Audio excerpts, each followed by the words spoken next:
On va y aller. Simplement, bah oui, je vais commencer par le plus simple, me présenter.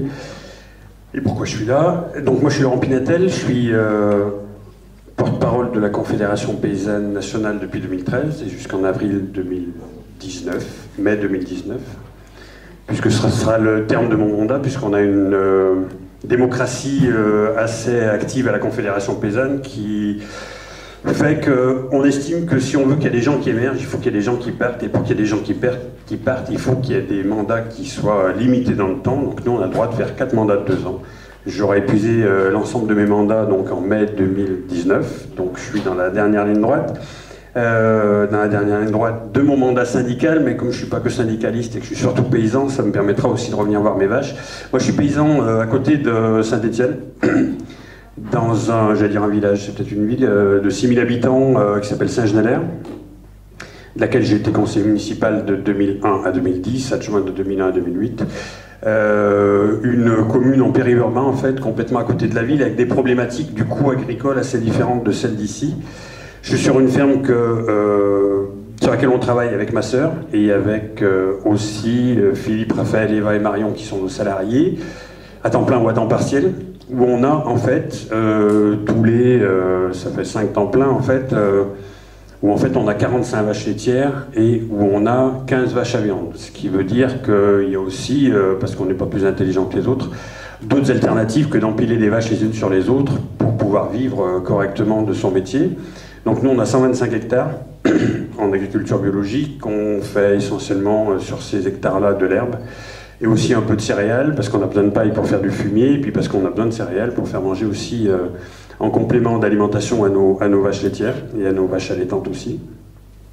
On est engagé depuis 2 ans dans une démarche d'amélioration de notre élevage de vaches allaitantes, où avant on engraissait du taurillon de façon assez basique, c'est-à-dire 4 mois avec des céréales et du foin, et où depuis quelques mois on a mis en place de l'engraissement de nos génisses à l'herbe, et depuis cette année on fait aussi des bœufs, en essayant de travailler en vente directe, puisqu'on a 100% de nos produits viande qui sont commercialisés en vente directe, et où on a aussi actuellement une démarche de se dire est-ce qu'il ne vaudrait pas mieux travailler avec des bouchers locaux et limiter la vente directe, parce que ça a été dit avant quand même.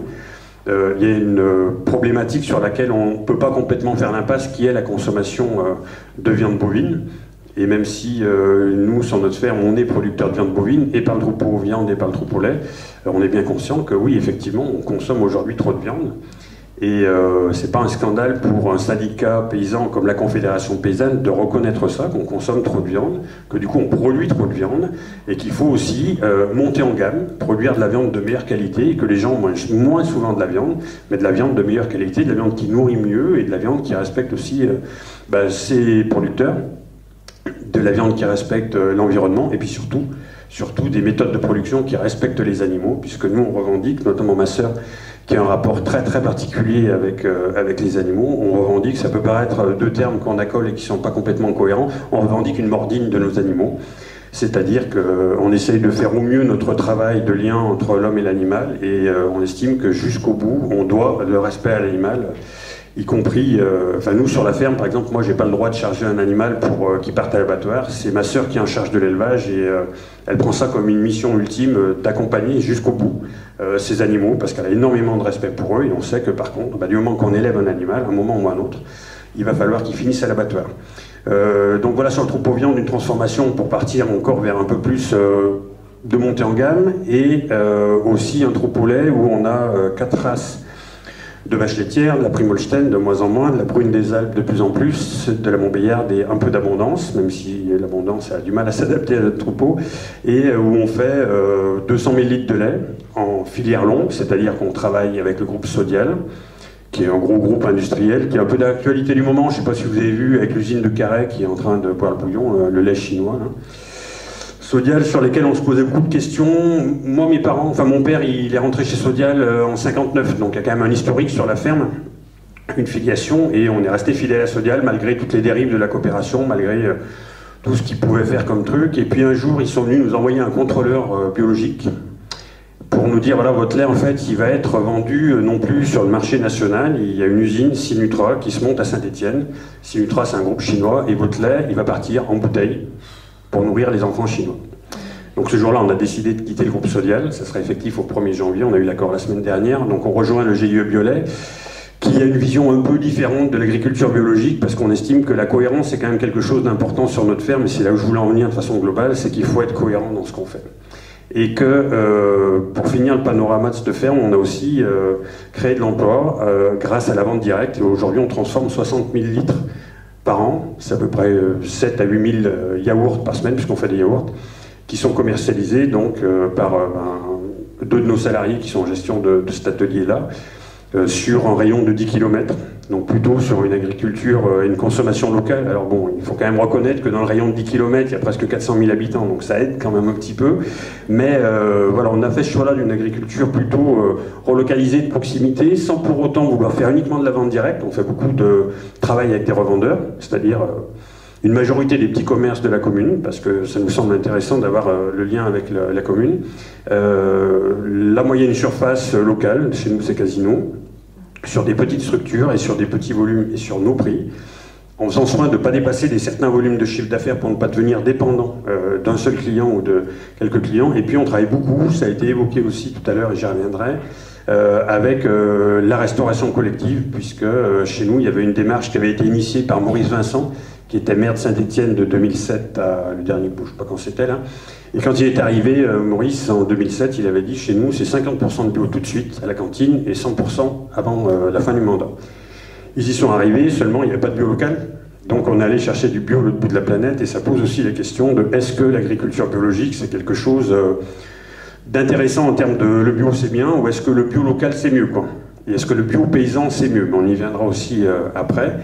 Donc voilà, on travaille beaucoup aussi, collectivité locale, et nous on est quand même beaucoup plus fiers avec ma frangine de mettre des yaourts à la cantine de la commune où il y a ses enfants et où les miens sont passés, plutôt que pour nourrir les enfants chinois, même s'il faut bien effectivement qu'ils mangent des yaourts, mais bon, c'est pas la même vision des choses. Donc ça c'est le panorama de la ferme, une ferme qui m'a quand même permis, notamment ma sœur, de me libérer pour mon mandat syndical. Un mandat syndical, j'insiste un peu sur moi, mais je pense que c'est pour la construction de la compréhension de ce qui va venir, c'est important. Moi, je me suis installé en juillet 95, le 1er juillet. J'ai dû adhérer à la Confédération Paysanne de la Loire le 2 juillet, ou peut-être même le 1er. Enfin, je sais pas, il y avait quand même dans la famille une espèce de génétique syndicale qui m'a un peu poursuivi. J'ai eu la chance d'être dans un département où on avait beaucoup d'adhérents, on était à 400 adhérents à l'époque, et avec des leaders syndicaux qui avaient le souci de la transmission de leur savoir-faire, de leur savoir et politique, où on a reçu, nous les jeunes qui arrivions à leur côté, une formation politique importante, comprendre les enjeux, qu'en fait, c'est pas que de la technique, quoi, c'est pas qu'un méthaniseur qui va marcher dans un coin qui va faire de l'électricité et c'est merveilleux, c'est bien que politiquement, il y a des choses qui se passent derrière, qu'il y a une construction politique de la société qui fait qu'on peut dire, bah oui, est-ce que c'est dans une ligne qui nous convient ou est-ce que c'est pas dans une ligne qui nous convient?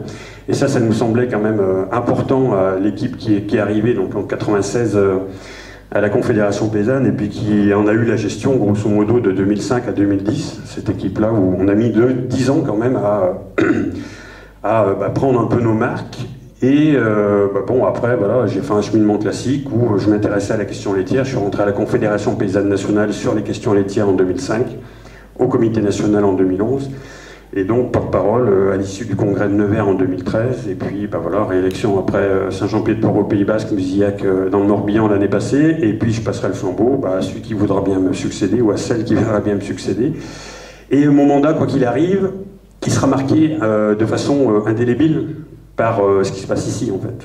On ne va pas non plus se cacher complètement, et c'est pour ça que je suis assez satisfait de l'invitation, mais je pense que satisfait, c'est pas vraiment le mot. Je pense que je suis surtout beaucoup ému d'être là, parce que mon histoire avec la Confédération Paysanne, qui est quand même une histoire forte, puisqu'elle date de quand j'étais gamin, puisque mes parents étaient dans ce qui était les prémices de la Confédération Paysanne, la FDSP de la Loire, et moi, ma génétique Confédération Paysanne, ça restera à jamais accolé quelque part aux 1000 vaches, de la même façon que José il restera à jamais accolé au McDo, et que Julien il restera toujours accolé à l'aéroport de Notre-Dame-des-Landes. Et c'est quand même assez particulier parce que c'est inattendu en fait. Moi, quand je suis arrivé à la Confédération Paysanne, j'avais failli venir à la première manif à Pile, là, mais j'étais quand même très très loin en train. Je ne me suis pas rapproché pour autant, mais bon, j'ai un peu plus de temps pour le faire. Et j'étais aussi dans ceux qui avaient travaillé un peu avec vous à l'époque, ça devait être en 2011, 2013, la manif au Salon de l'Agriculture. Ça devait être 2013, celle-là. Février 2013. Ouais. Et après, moi, j'ai eu la chance de croiser la route de quelqu'un que vous aviez croisé la route avant, qui s'appelle Pierre-Alain Prévost, qui était le chargé de campagne de la Confédération paysanne, qui, dès que j'ai été élu, m'a dit « Attends, là, il y a un dossier explosif, il y a des gens qui galèrent sur le terrain, qui luttent contre un truc qui va bousiller l'agriculture. Il y a la conf, je regarde Didier qui est en face de moi, il y a la conf Nord-Pas-de-Calais, il y a la conf de la Somme qui sont sur ce dossier. Il y a quand même besoin d'un coup de pouce, voire plus, de la Confédération paysanne nationale. Il y a surtout besoin, et on ne va pas se cacher non plus, puisqu'on est entre nous, oui, entre nous, il y a besoin que la Confédération paysanne nationale entre enfin sur ce dossier-là et se positionne enfin. L'usine, on y reviendra, mais surtout condamner la dérive industrielle de l'agriculture. Et je pense qu'il ne faut pas avoir peur de condamner ces dérives-là, parce qu'elles ne condamnent pas les paysans qui sont dans des dérives. La dérive, c'est le propre, on se laisse emporter.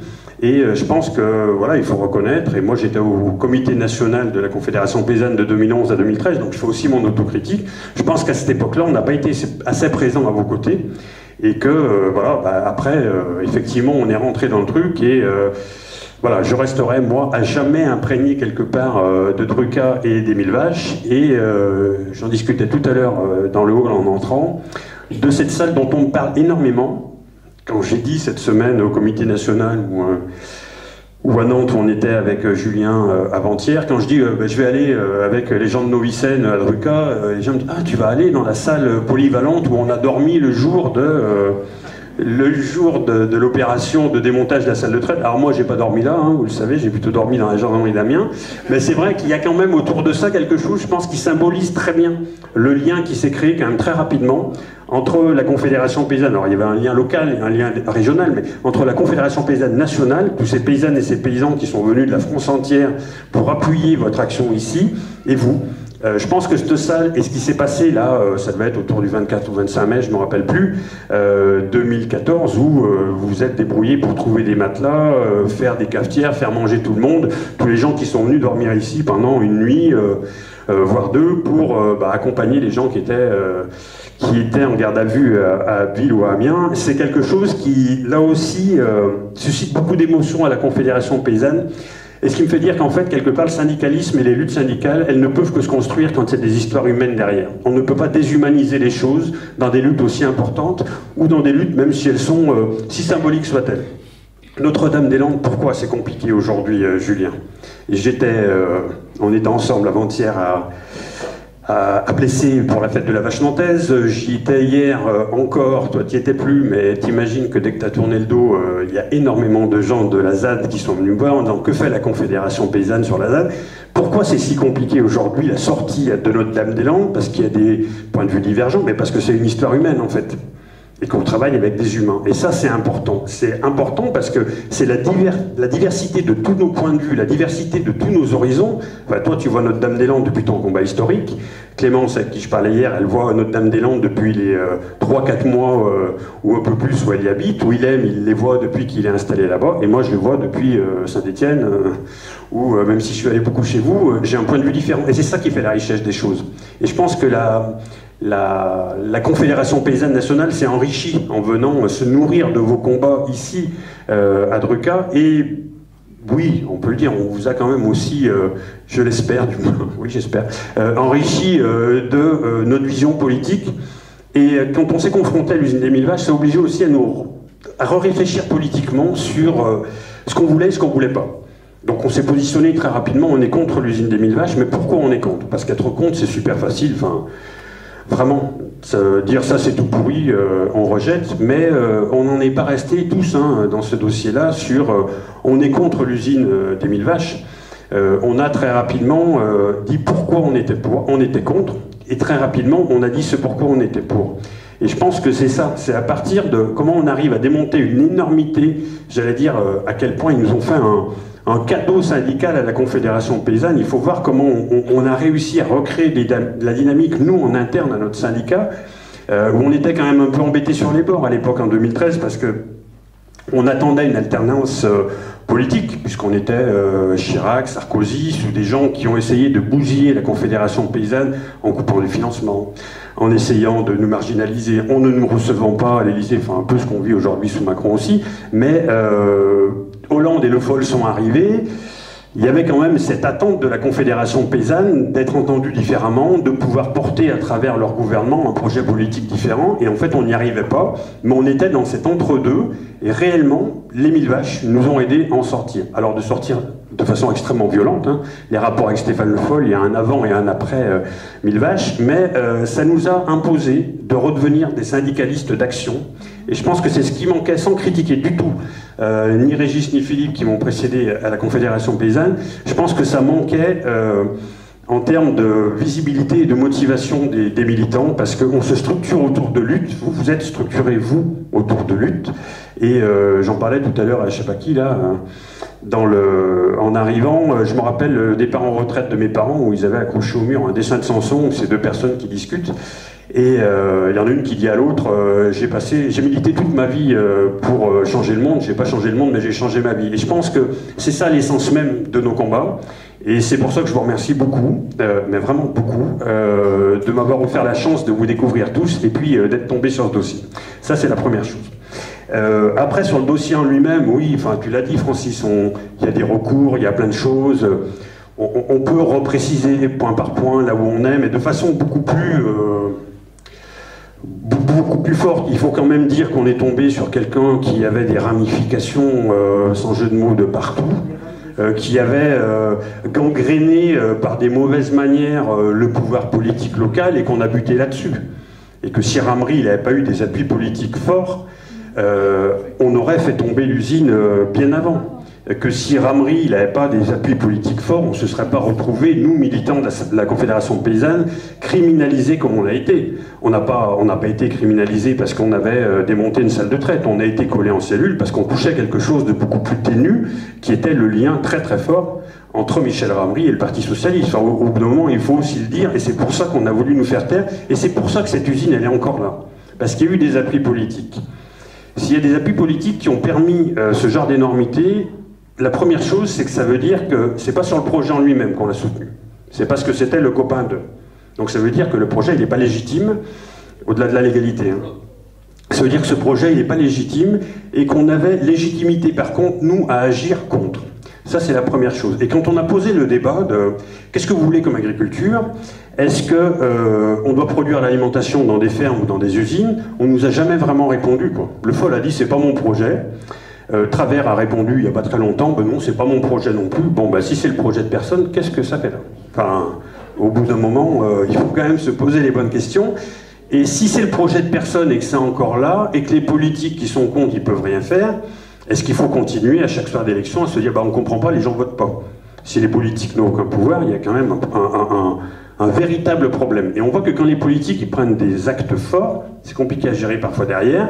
Mais on avance. Notre-Dame-des-Landes, ce qu'il a manqué durant tout ce dossier, c'est du courage politique, en toute objectivité. Quand Édouard Philippe a annoncé « on arrête le projet de l'aéroport », il y a eu une décision politique courageuse qui a été favorable aux opposants, dont la CIPA et puis tous ceux qui étaient sur place. Ça aurait pu être une décision aussi à l'inverse. On construit demain. Mais quoi qu'il arrive, on en était arrivé à un moment où il fallait que ça se règle. Et là, on a laissé dériver l'usine, on a laissé faire ce truc que Michel Ramry, enfin vous le connaissez mieux que moi, je l'ai que vu une fois au ministère de l'Agriculture, Michel Ramry, il présentait quand même ça comme étant l'avenir de l'agriculture, comme étant le premier... Voilà, on fait le modèle, le truc qu'on va faire visiter à tout le monde et on va en coller de partout, les gars, ça va pas rigoler. Comme on a fait avec notre BTP, notre environnement, on va faire grossir et ça va marcher à merveille. Ça n'a jamais marché. Je l'ai dit tout à l'heure dans l'usine, je le redis parce que c'est vraiment important. Il faut se mettre dans la tête que ce modèle-là, s'il n'avait pas eu des appuis politiques, s'il n'y avait pas eu des trucs malsains derrière, il n'aurait jamais vu le jour parce que économiquement, ce modèle ne marche pas. On passe surtout ce qui a pu être dit ce matin devant l'usine, hein, la maltraitance animale. Il y a des gens dont c'est plus le champ d'action que moi ici, même si nous, on est quand même à lutter aussi pour des politiques qui mettent en avant le respect et le bien-être des animaux. On est quand même, en arrivant sur ce dossier, on s'est fait peur, quoi. On s'est fait peur parce qu'on s'est dit, c'est peut-être qu'effectivement, la partie visible de l'iceberg, c'est peut-être que ce qui attend les générations futures en termes d'alimentation, en termes d'emploi, d'environnement, en termes de production agricole. Et quand on a réexhumé à la Confédération paysanne le concept d'industrialisation de l'agriculture, qui est quelque chose qui avait déjà été utilisé bien en amont par des gens, des travailleurs paysans, qui est un des ancêtres de la Confédération paysanne, quand on a réexhumé ce concept, on s'est vraiment fait peur, parce qu'on s'est dit, en fait, ça va tout emporter. Je me rappelle Laurent Leray, qui est un des secrétaires nationaux de la Confédération paysanne, qui est passé aussi sur ce dossier de 2013 à 2015, il avait dit chez Ramry à Erquin-Gamlis, là, il avait dit, en fait, la liberté d'entreprendre n'est pas la liberté de tout prendre. Et c'est vrai, et c'est là où on était, quoi. Ces gens-là se croient tout permis, et croient qu'on peut faire cohabiter les modèles parce qu'on a simplement eu le pognon, on a décidé qu'on allait le faire. Et aujourd'hui, c'est quand même...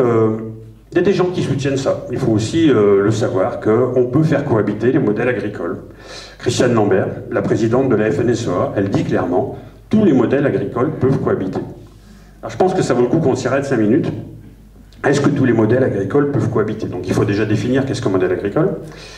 Sachant que nous, c'est un peu compliqué à la Confédération paysanne de définir un modèle agricole, puisque par nature, la notion de modèle ne nous intéresse pas. On est plutôt dans des démarches et des initiatives, et pas des modèles.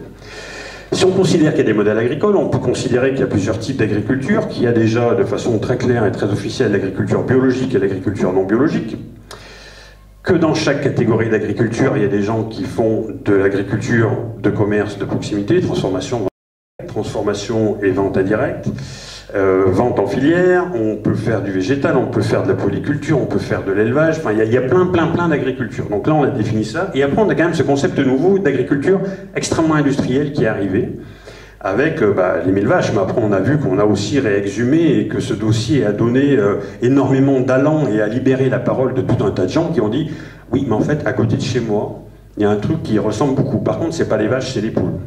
Par contre, c'est pas des vaches, c'est des porcs. » Et on a vu quand même, et nous on a fait la carte de l'industrialisation de l'agriculture en 2014, on a bien vu qu'il y en avait quand même pas mal de projets et qu'il fallait poser le débat sur la table. Et il se trouve qu'au moment où on a posé le débat sur la table, rappelez-vous, Stéphane Le Foll a apporté une nouvelle notion dans le débat qui n'était plus sur le modèle agricole, qui n'était plus sur le modèle social, mais il a rebasculé le débat de façon, je pense, involontaire sur la question de l'alimentation et de l'accessibilité de l'alimentation, puisqu'il a dit, à la veille du Salon de l'Agriculture 2014 ou 2015, je ne me rappelle plus, je crois que c'est 2014, il a dit, mais il faut bien des fermes industrielles pour produire de l'alimentation pour ceux qui n'ont pas les moyens de se nourrir correctement.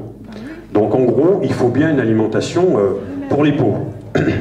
J'en reviens à la fête de la vache nantaise hier à Plessé, qui a été inaugurée par tout un tas de gens, et notamment Carlo Petrini. Je ne sais pas si vous connaissez Carlo Petrini, qui est le fondateur de Slow Food International. C'est un Italien, Slow Food en opposition à Fast Food. Slow Food qui met en avant tout un tas de sentinelles de l'agriculture, c'est-à-dire qui met un coup de projecteur et un coup d'argent aussi, il faut le dire, pour vulgariser des projets d'agriculture un peu remarquables, avec notamment la question alimentaire. Slow Food, où il y a plein de grands chefs qui suivent. Carlo Petrini a dit à l'inauguration hier de la fête de la vache nantaise à Plessé, on en arrive aujourd'hui à une aberration, puisqu'on a une agriculture de pauvres, entre guillemets, petits paysans, de pauvres ou de petits paysans, on interprète comme on veut, enfin, de pauvres paysans qui va nourrir pour les riches, et une agriculture de riches multinationales ou de riches paysans qui va produire pour les pauvres. Donc, le fait que... Il a tout à fait raison, Carlo Petrini. Enfin, moi, il y a Christian Roquayrol qui me l'avait dit un peu avant, mais bon, bref. C'est quand même quelque chose qu'on pose dans le débat qui est intéressant, et que Le Foll ramène la question sur l'alimentation en disant, mais on n'a pas le choix, il faut bien nourrir les pauvres. Ça nous oblige à nous questionner aussi sur nos choix alimentaires, mais sur les choix politiques. Enfin, moi, je suis vraiment sur le choix politique, parce que je pense que c'est fondamental.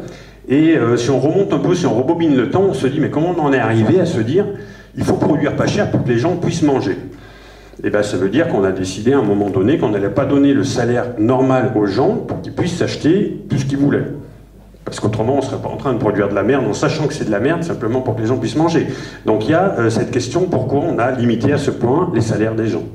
Ou pourquoi la force publique n'a pas incité à ce que les gens puissent avoir plus d'argent? Ou pourquoi les politiques publiques n'ont pas incité à ce que l'agriculture de qualité soit au même prix que l'agriculture de type industriel? Donc il y a cette question qu'il faut qu'on se pose. Et si on regarde l'augmentation du budget des ménages, Christiane Lambert, elle est extrêmement là-dessus, si vous écoutez, la présidente de la FNSEA. Elle dit souvent, avant on consommait, il y avait 30% de notre budget qui était consacré à l'alimentation. Aujourd'hui, on est à 10%. ce qui n'est pas tout à fait vrai, on est plutôt à 16 si on considère la restauration hors domicile, et il y a de plus en plus de gens qui mangent régulièrement hors de leur domicile. Mais bon, bref, si c'est 15 ou 16% ou c'est 10%, c'est quand même diminué à minima de moitié. Et elle dit, si les gens n'achetaient pas des smartphones et des écrans plats, on n'en serait pas là et les paysans vivraient correctement. Si on se pose, et nous on s'est posé à la Confédération paysanne pendant 1 an pour réfléchir sur la question de l'alimentation, on s'aperçoit en fait que ce qui explose dans le budget des ménages sur cette même période, c'est pas les smartphones en fait, c'est pas les écrans plats, c'est le logement. Donc l'analyse qu'on en a fait, c'est qu'à un moment donné, il y a eu un choix politique des gouvernements, vraisemblablement dans la fin des années 70, le début des années 80, qui a été confirmé par d'autres gouvernements derrière, de dire si on veut acheter la paix sociale, si on veut acheter la paix des ménages, il va falloir qu'ils mangent. Et si on veut qu'ils mangent, il va falloir que les paysans ils produisent pas cher. Et puis si les paysans ils disparaissent, ça sera pas gênant, parce qu'il faut vraiment que le peuple ne soit pas dans la rue, je fais des raccourcis et des schémas, mais il va falloir que le peuple ne soit pas dans la rue en gueulant j'ai faim. Mais dans le même temps, on a laissé s'envoler, mais vraiment complètement, la spéculation immobilière.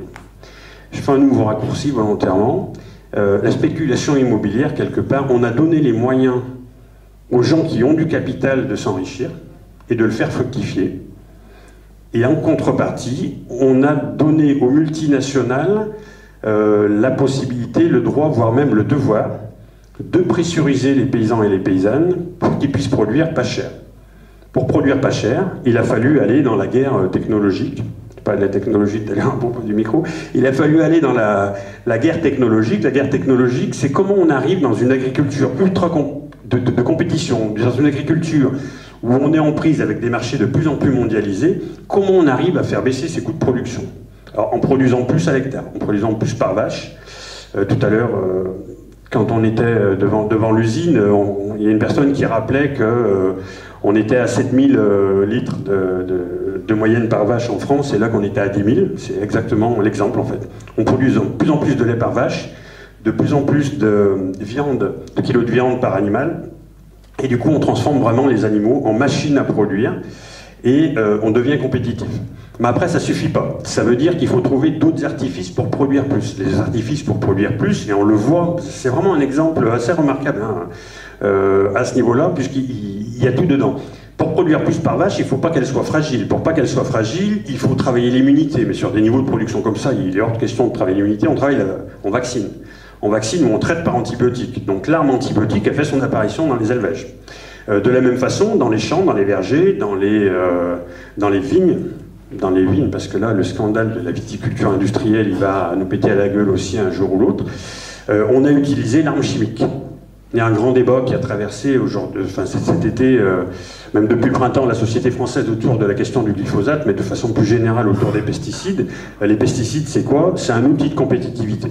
C'est un outil qui permet de produire plus à l'hectare, plus de fruits, plus de raisins, plus de céréales. C'est un outil de compétitivité. Donc on s'est doté de tous ces moyens pour produire de moins en moins cher.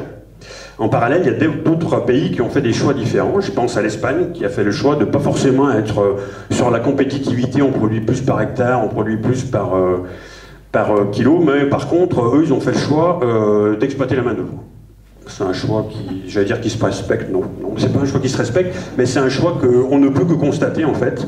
Il y a des pays, notamment l'Italie, l'Espagne, le Portugal, qui ont clairement fait le choix d'exploiter leur main-d'œuvre, et pour qui l'arrivée de migrants en Europe aujourd'hui, et c'est une vraie problématique, la problématique migrant, pour qui la problématique des flux migratoires en Europe a été une aubaine, et j'emploie le mot à dessein, une aubaine pour avoir de la main-d'œuvre pas chère, surexploitée, pour pouvoir se faire la compétition mondiale.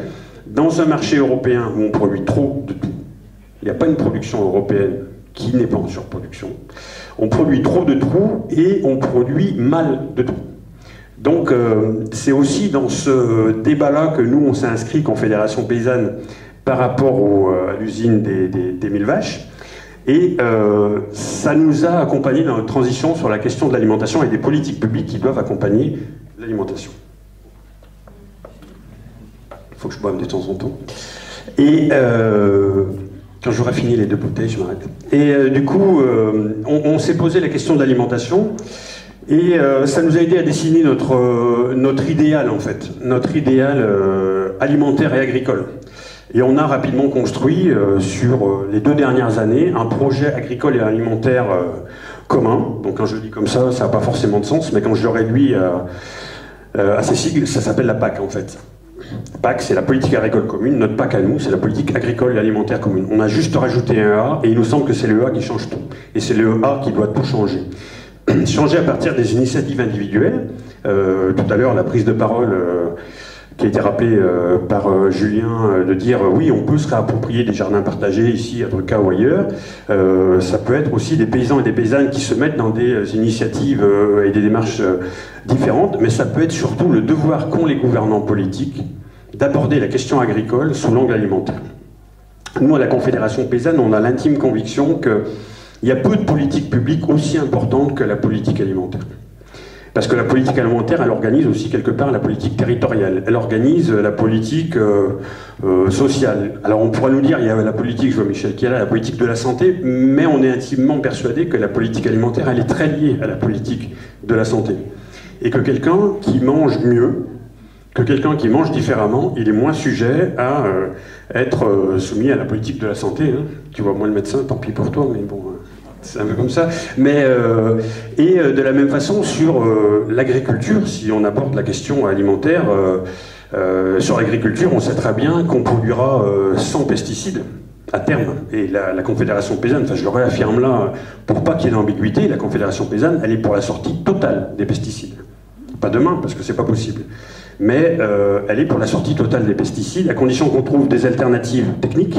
Mais elles existent majoritairement, des alternatives agronomiques, il y en a beaucoup qui existent, et surtout des alternatives économiques. Et c'est là-dessus où on bute. Hein. Je ne vais pas vous refaire le coup des Espagnols que j'ai fait, et les distorsions de concurrence qu'on peut avoir sur un même espace économique, mais on est pour la sortie totale des pesticides, parce que les pesticides, on sait aujourd'hui avec certitude qu'ils sont en train de tuer les paysannes et les paysans qui les utilisent, qui sont en train de tuer à petit feu les riverains et les riveraines autour des zones d'épandage, et puis qui tuent les consommateurs.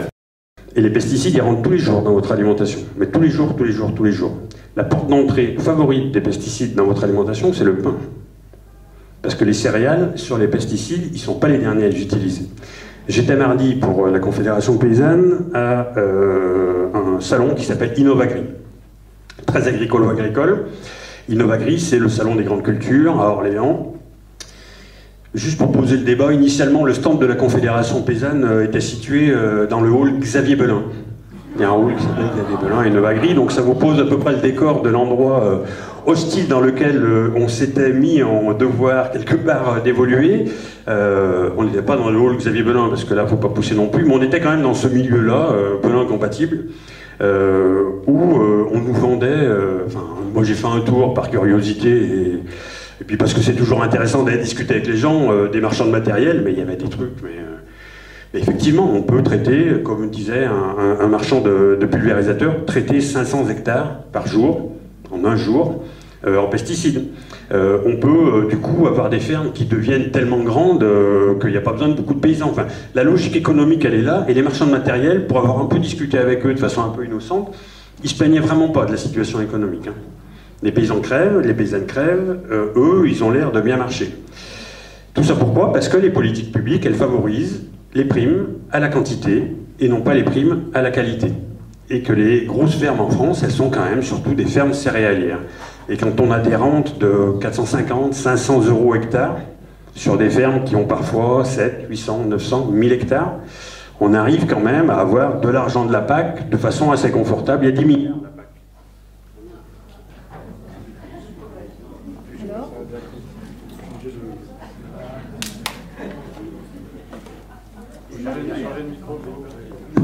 Oui, ça repart. Il chauffe en fait.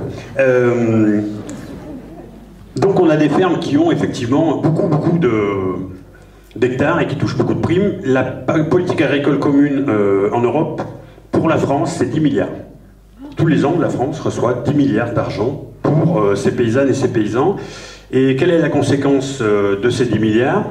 À quoi ils servent? Ils servent à faire, en premier lieu, disparaître des fermes. Mais alors disparaître à gogo, hein, parce qu'on est passé en quelques années d'1 million de paysans. Aujourd'hui, on est encore au-dessus de 400 000, mais on va basculer assez rapidement. Détérioration de la qualité de l'alimentation, augmentation des maladies liées à l'alimentation, liées à l'environnement, Explosion chez les paysannes et les paysans des cancers et des maladies professionnelles, explosion des cancers du cerveau, des cancers de la prostate, explosion d'Alzheimer, de Parkinson, qui est reconnu désormais maladie professionnelle, ce qui n'est pas tout à fait logique, hein, quand on agit sur un insecticide, comment il agit sur les insectes.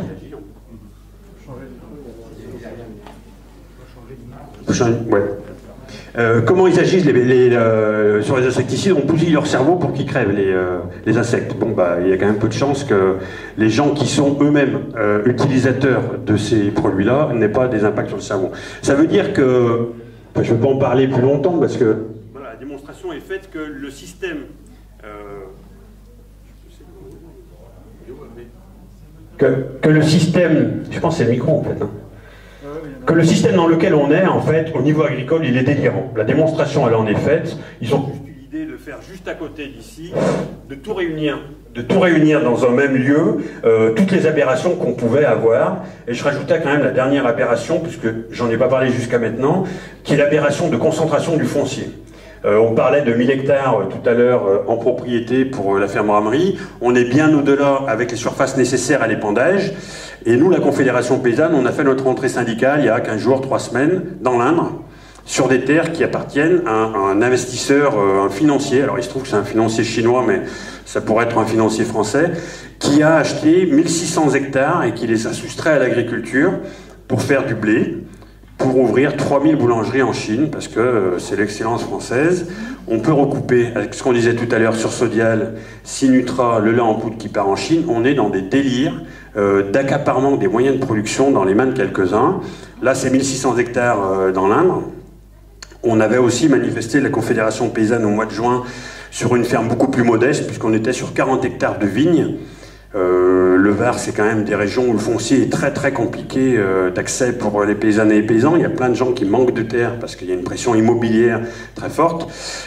C'est quelques 50 hectares de vignes. Ils étaient propriétés de Vincent Bolloré. Moi, je suis pas sûr que Vincent Bolloré il ait besoin de faire du vin pour gagner correctement sa vie. Par contre, ce dont on est sûr à la Confédération Paysanne, c'est qu'il y a plein de paysannes et de paysans qui auraient pu s'installer sur ces terres-là, pour une partie pour faire du maraîchage, on les a vus les terrains, donc il y a des terres sur lesquelles on pouvait effectivement faire du maraîchage, mais aussi faire du vin simplement, comme Bolloré en fait, mais en vivre et non pas spéculer dessus. Donc il y a un vrai problème d'accaparement de la chose alimentaire et de la chose agricole dans les mains de quelques-uns, et qui on retrouve derrière, pour soutenir massivement cette agriculture, et ben c'est les grandes multinationales. On a beaucoup parlé de Monsanto cet été avec l'interdiction du glyphosate. Il y a Bayer qui a racheté Monsanto. Il y a aussi le français, le numéro 1 de la semence, il est français, hein, c'est quand même l'Imagrin. Il y a Cargill qui est le numéro 1 sur le marché de la viande bovine dans le monde. Cargill qui est à l'origine de toutes les écritures de textes de loi qui rendent compatibles les traités européens avec de libre-échange. Je pense notamment au CETA, au TAFTA, même si depuis que Trump est là, on en parle moins, aux accords de libre-échange avec l'Amérique latine, avec l'Amérique centrale, avec le Japon. Cargill qui est là derrière parce qu'ils font leur business avec la viande. Et du coup, se pose la question que posait la Confédération Paysanne dans les années 2000, notamment autour du procès de Millau du démontage de McDo, puisque la question avait déjà été posée là.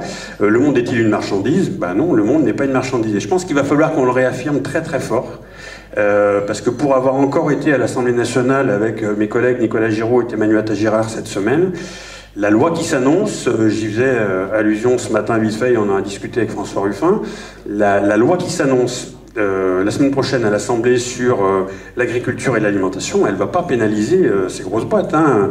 Elle ne va pas pénaliser ceux qui sont derrière à soutenir, et je fais bien le distinguo, à soutenir la dérive industrielle de l'agriculture. Elle ne va même pas pénaliser ceux qui profitent de la dérive industrielle de l'agriculture, qui sont eux des multinationales, qui sont plutôt des acheteurs de produits. Je pense à Bigard. Bigard qui est quand même un des acteurs majeurs de la viande bovine française qui refuse, vous avez vu l'épisode à l'Assemblée nationale particulièrement lamentable où le gamin Bigard il refuse de donner ce qu'il gagne. L'épisode Lactalis qui a des fortunes faramineuses, Lactalis qui a des comptes au Luxembourg, où il plante de l'argent. Il nous dit que c'est de façon légale. Moi, j'ai comme une petite intuition qu'assez rapidement, il y a un syndicat agricole qui va sortir un dossier qui va montrer à tout le monde que les comptes de Lactalis, pour y avoir travaillé dessus assez longtemps avec d'autres depuis un an, que les comptes planqués de Lactalis au Luxembourg, ils sont totalement illégaux et que cet argent-là, il va falloir rendre aux paysannes et aux paysans parce qu'ils l'auraient dû. Donc il y a quand même tout ça dans le système agricole et on pourrait dire, bah maintenant on va tous aller se pendre parce qu'il n'y a pas d'issue. C'est effectivement un paysage assez noir que je viens de dresser là, mais à côté de ça, malgré, j'ai pas voulu forcer le trait, je pense que c'est la réalité du moment, malgré ce paysage agricole assez sombre, et les paysans ils en conviennent, hein. Moi j'étais à la foire agricole de mon canton samedi passé, ouais, c'est pas simple quoi, c'est pas simple, bah tu sais machin, il a fait sa deuxième tentative de suicide, bah oui, bah moi je suis pas parti en congé cet été parce que bah, j'ai pas le goût, parce que j'ai pas d'argent, le paysage il est là quoi, et les gens sont habitués à vivre avec. Donc ça c'est le paysage. Et à côté de ça, dans ce contexte extrêmement hostile, où les multinationales ont mis la main sur le vivant, ont mis la main sur l'agriculture, où les grands groupes industriels ils font des fortunes sur notre dos, malgré ça, malgré des politiques qui poussent tout le monde à aller dans ce sens-là, il y a des gens qui font autrement. Il y a des gens qui font autrement un peu partout en France. Moi j'ai en tête le film que la Confédération Paysanne avait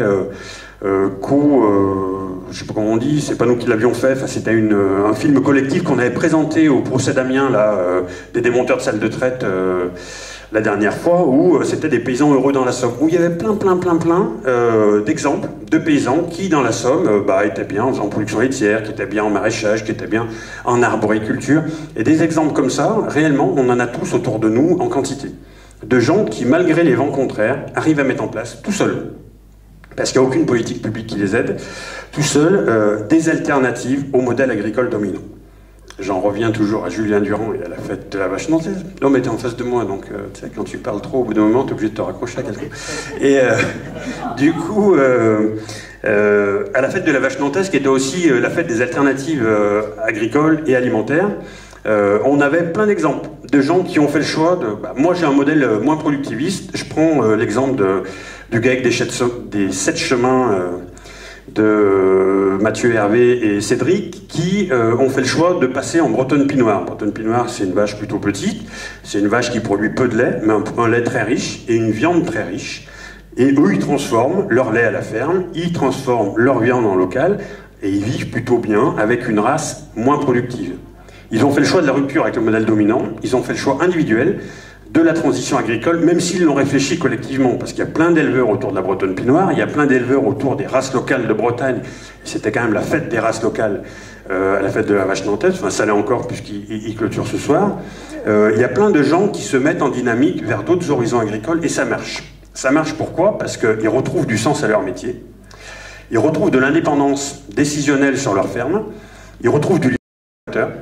Donc nous, on a quand même tendance à se dire, bah tiens, ça ressemble étrangement au projet politique de la Confédération Paysanne qui s'appelle l'agriculture paysanne, centrée sur l'autonomie du paysan. Alors l'autonomie, évidemment, l'autonomie, pour le moment, en période de sécheresse, les mecs, ils disent, si j'étais autonome, ça veut dire si j'avais pas acheté de paille, ça serait mieux.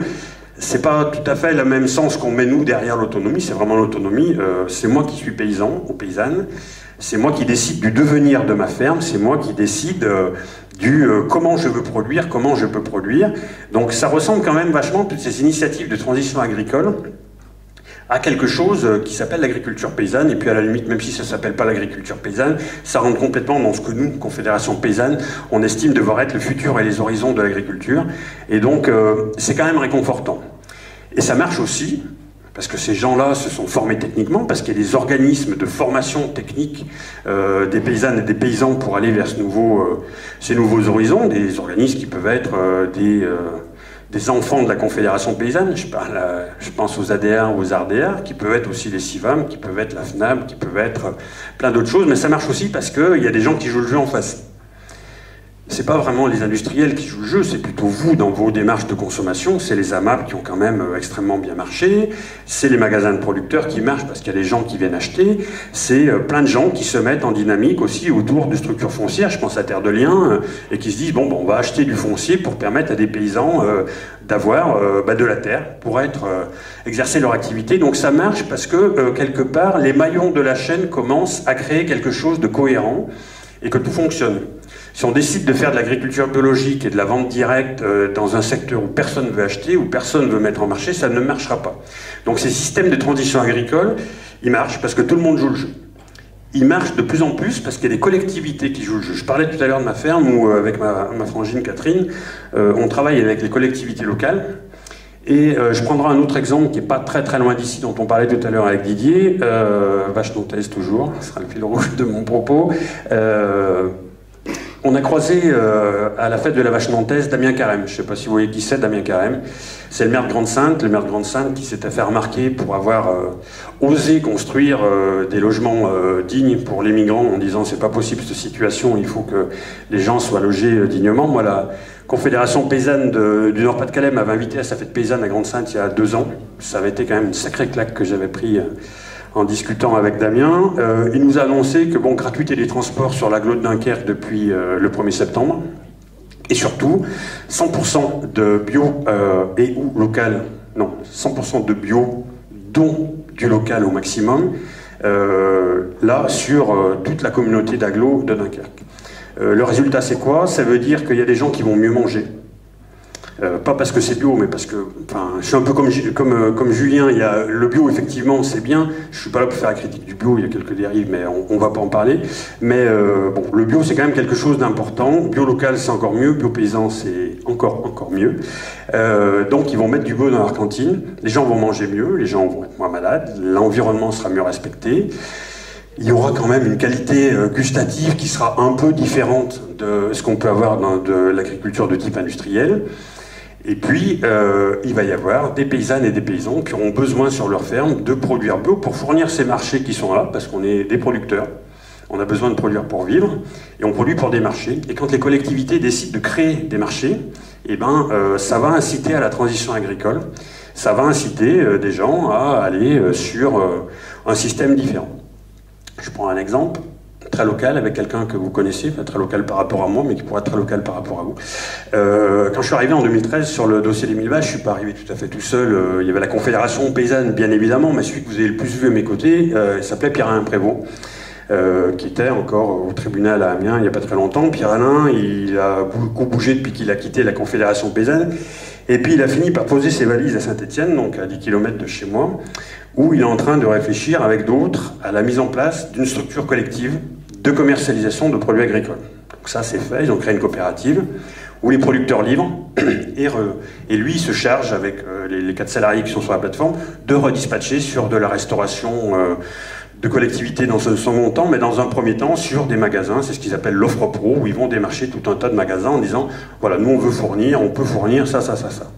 Et Pierre-Alain, dans la deuxième phase, il est revenu vers les producteurs en disant bon voilà, nous on a fait le point, là on va vendre tout ça, il n'y a pas de problème. Par contre, on manque de volaille bio, on manque de viande de mouton bio.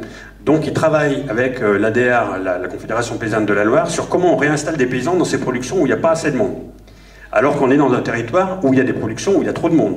On produit trop de lait puisqu'on n'arrive pas à savoir qu'en faire. On produit aussi trop de lait, trop de viande parce qu'on ne sait pas comment en faire. Et donc on est en train de recalculer comment...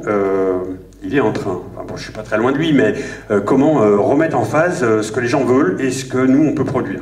Donc c'est quand même quelque chose d'assez intéressant qui se fait quand même pour partie sur fonds publics. La Fondation de France a suivi le projet. Le ministère de l'écologie, les appels à projets de Nicolas Hulot, ce projet-là a été retenu.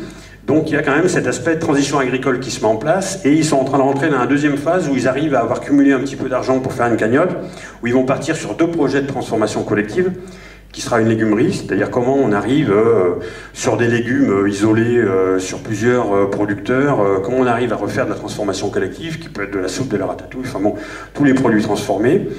Et un autre volet, en travaillant avec une minoterie locale bio, qui s'appelle la minoterie du Puy, comment on peut fournir à la restauration locale, collective ou non, comment on arrive aussi à la boulangerie locale à fournir de la farine ou du pain, issus de producteurs qui sont passés sur des blés qui sont beaucoup plus nourrissants que les blés qu'on avait jusqu'à maintenant. Donc ça veut dire que si des gens individuellement y arrivent, d'autres gens peuvent y arriver ailleurs. Mais ça sera quand même très compliqué, parce qu'on voit bien, je l'ai dit tout à l'heure, que l'agriculture de type industriel, elle capte énormément d'argent. Et l'argent qu'elle capte, il lui sert simplement à bousiller les marchés et les initiatives locales. Ça veut dire qu'il va falloir des politiques totalement différentes pour orienter ce modèle agricole.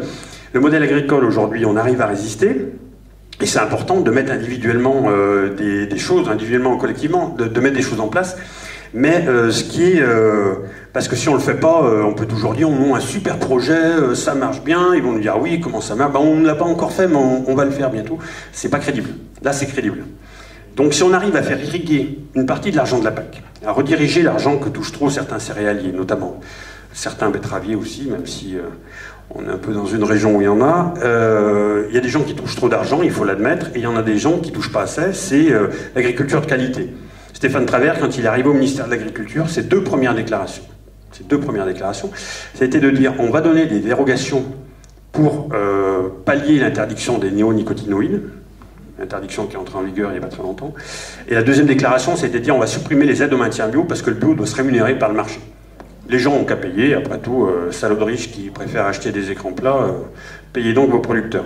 C'est pas comme ça qu'on conçoit le vivre ensemble à la Confédération paysanne, c'est vraiment comment on peut peser sur les politiques publiques, et c'est là l'objet un peu de ce que j'avais à vous dire, comment on peut peser sur les politiques publiques pour changer le modèle agricole. Alors, oui, Damien Carême, politique publique locale, et comment on arrive à peser sur les politiques publiques nationales ou européennes pour changer le modèle. Alors, je vais faire un peu de service après-vente de ma boutique Confédération Paysanne. La première chose, pour changer de modèle, il faut que le rapport de force entre les syndicats il change. Ça, c'est indispensable.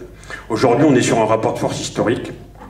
Juste deux mots quand même sur le syndicalisme en France, parce que c'est quand même assez ahurissant.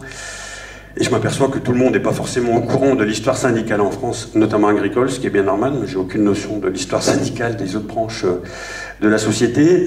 Syndicalisme agricole, une espèce de bouillie un peu infecte dans les années 40 sous Pétain, une espèce de syndicat bizarre. On ressort de là, serment de l'unité syndicale, j'aurais craché, on se séparera jamais, il n'y aura qu'un syndicat en agriculture. Ça a duré jusqu'en 1981, l'arrivée de François Mitterrand au pouvoir. Il y avait interdiction d'avoir deux syndicats en agriculture. FNSEA hégémonique, qui n'a pas empêché qu'à l'intérieur de la FNSEA, s'il y en a parmi vous qui sont dans des structures politiques, vous voyez bien qu'on n'a pas toujours tout à fait la même vision des choses et qu'il peut y avoir ce qu'on appelle les tendances. Il y avait des tendances à la FNSEA, mais il y avait quand même qu'un syndicat. 81, autorisation du pluralisme syndical, 83, entrée dans les faits, premières élections, la Confédération tape autour de 10-12% des paysans et des paysannes. Aujourd'hui, on est avec 3 syndicats, la FNSEA et sa filiale jeune, les JA, mais qui sont la FNSEA dans les statuts, hein, il n'y a vraiment qu'un syndicat, la FNSEA et une branche jeune, les JA, mais c'est le même syndicat, qui est aujourd'hui à 54% des votants. On a la coordination rurale. Alors la coordination rurale, je ne sais pas si on a une dans le coin, c'est quand même l'aile droite de la FNSEA, il ne faut pas avoir peur de le dire non plus, avec des gens qui sont très proches, notamment dans le sud, hein, où on retrouve à la coordination rurale certains cadres du Front National. Et à côté de ça, la Confédération Paysanne qui, grosso modo, s'est stabilisée autour de la ligne de flottaison des 20%. On était à 12 au départ, on est monté à 20, on est monté à 28 avec un pic historique, on va dire, en 2001. 2001, c'est pas tout à fait anodin, c'est là où on a posé sur la table la question des marchés du commerce international, c'est le coût énorme de José avec le McDo, et c'est surtout la première crise du productivisme avec la crise de la vache folle, faut pas l'oublier. Première crise de la vache folle 2001, donc voilà. Le pic de la Confédération paysanne, et on est retombé à 20, là on est à 19,6, ça dépend si on compte les DOM ou pas, nous on les compte, ça me semble évident. On est à 19,6. Donc on est sous ce système-là où on a quand même un syndicat majoritaire qui se revendique comme étant majoritaire et qui impose aux gouvernants le fait que le statut de majoritaire doit leur permettre tout. Un exemple tout bête, pour vous essayer de comprendre un peu, même si ça paraît surréaliste, ce qu'on vit au quotidien, dégâts de gibier, il y a énormément de dégâts de sangliers, de cerfs. La Confédération paysanne a écrit à Emmanuel Macron, juin, juillet, pour demander un rendez-vous d'urgence, une réunion d'urgence, rien.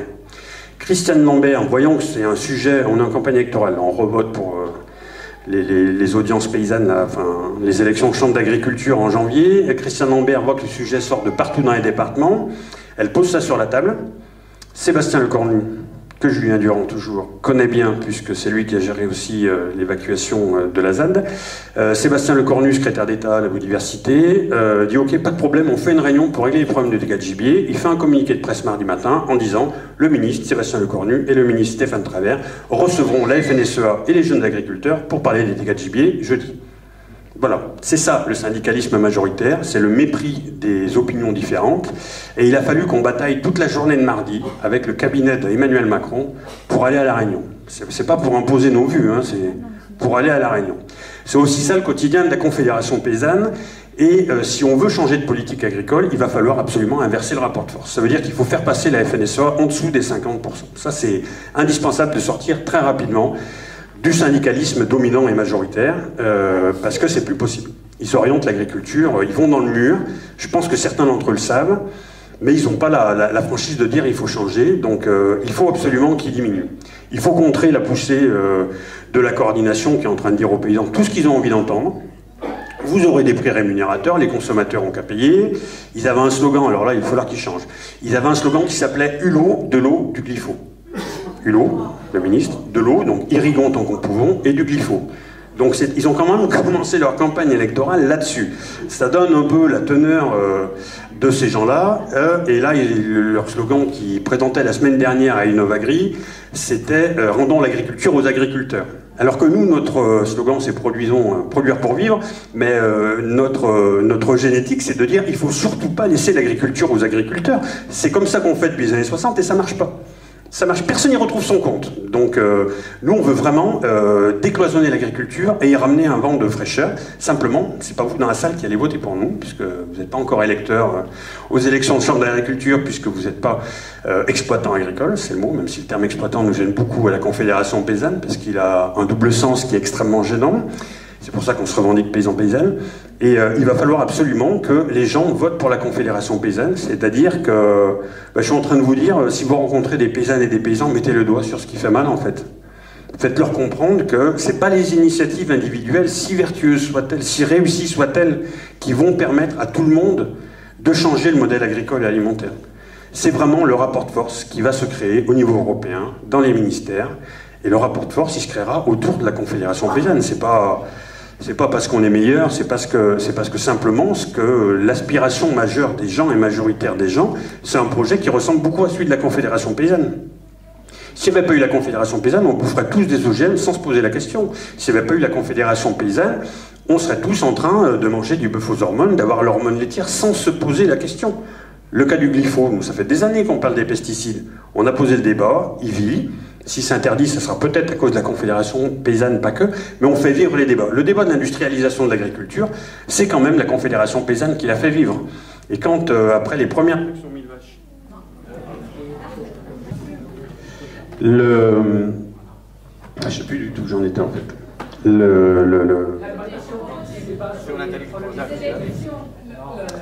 L'industrialisation de l'agriculture, on a posé le débat, et quelques temps après, le débat. Merci. Les premières actions 1000 vaches, on se pointe au salon, nous, la Confédération paysanne, la première chose qui nous a été reprochée, à moi et à d'autres, ça a été de dire, vous jetez l'opprobre sur l'agriculture. Et c'est ce que les gens sont en train de dire aux paysans. Hein. Ils sont en train de dire, chaque fois qu'ils vont faire le cirque, c'est comme ça qu'ils disent, chaque fois qu'ils vont faire le cirque aux 1000 vaches, ils incitent les gens à moins boire de lait, et puis, même s'ils sont présents dans la salle, je le dis aussi, et ils font le lit des végans et des gens de L214. Et on va abolir l'élevage à cause de vous. Alors c'est des schémas très réducteurs, mais il faut qu'on ait tous en pensée, en fait, de dire que le monde agricole, il est tellement aujourd'hui sclérosé, j'allais dire, replié sur lui-même, asphyxié par la politique dominante de la FNSEA et des chambres d'agriculture, les chambres d'agriculture à qui on a délégué le développement de l'agriculture. Quand on donne le développement de l'agriculture à des gens qui sont les tenants de l'industrialisation de l'agriculture, ça donne l'agriculture qu'on a. Ça veut dire que quand on essaye de comprendre les gens autour de nous, on se dit comment on arrive à pouvoir les faire changer, en leur disant la vérité. La première vérité, c'est de dire qu'on est tous, paysannes, paysans, on est tous victimes du système. Celui qui met du glypho, il est aussi victime que celui qui en met pas, en fait. Celui qui est aujourd'hui en train de dire j'avais 40 vaches, je vais pas m'en sortir, Ramri il en a mis 1000, il faut que je monte à 100, je vais me tuer au boulot. Il est aussi victime du système. Le mec que ma fille a rencontré la semaine dernière, ma fille elle est en lycée agricole, elle cherche un maître d'apprentissage. Elle a rencontré un gars la semaine dernière qui lui dit, moi, c'est 50% du SMIC qui reste à la charge de l'employeur en région Auvergne-Rhône-Alpes avec les subventions qui sont allouées par la région. Il lui dit, moi je veux bien que tu sois apprenti chez moi, mais par contre, au niveau d'argent, je ne peux pas te payer au-delà de 25%. Donc c'est compliqué. Et je vous passe quand même le topo sur une femme dans le milieu agricole, la fille du porte-parole en plus de la Confédération paysanne pourrait trouver un maître d'apprentissage, elle cumule un peu. Et du coup, il lui dit, Christophe, parce qu'en plus c'est un gars que je connais, il lui dit, puis pour toi, une semaine, c'est combien d'heures? Ça, c'est un peu le test au niveau agricole. Hein. Un vrai paysan, il travaille beaucoup, mais vraiment beaucoup.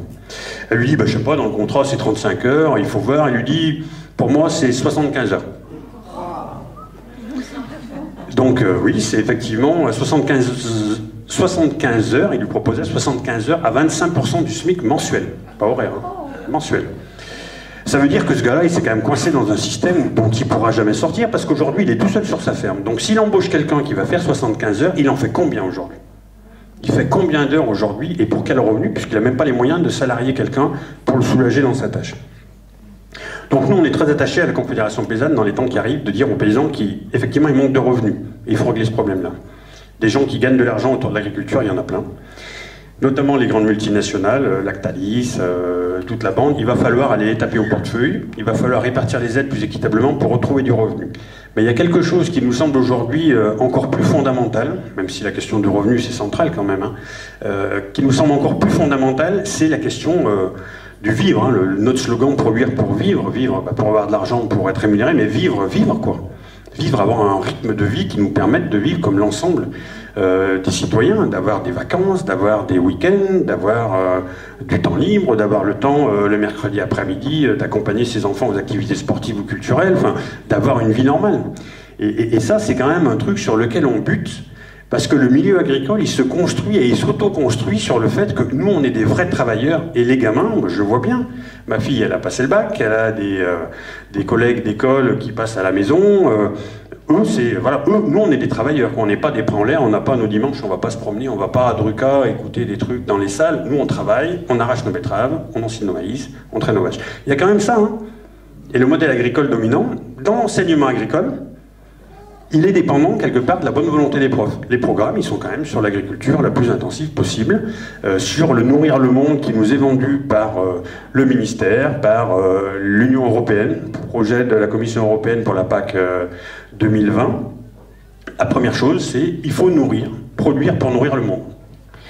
Donc bon, je vous passe, parce que ça commence à être long, je vous passe le côté complètement délirant d'aller exporter nos surplus sur les pays qui ont besoin de se développer, qui ont besoin de développer leur agriculture et qui ont besoin de tout, sauf que qu'on aille les emmerder avec nos productions agricoles et nos conseils à la con, nous qui n'avons même pas su réussir à garder un modèle agricole qui nous permettait de vivre, qui nous permet d'être heureux et épanouis, et ça manque quand même beaucoup.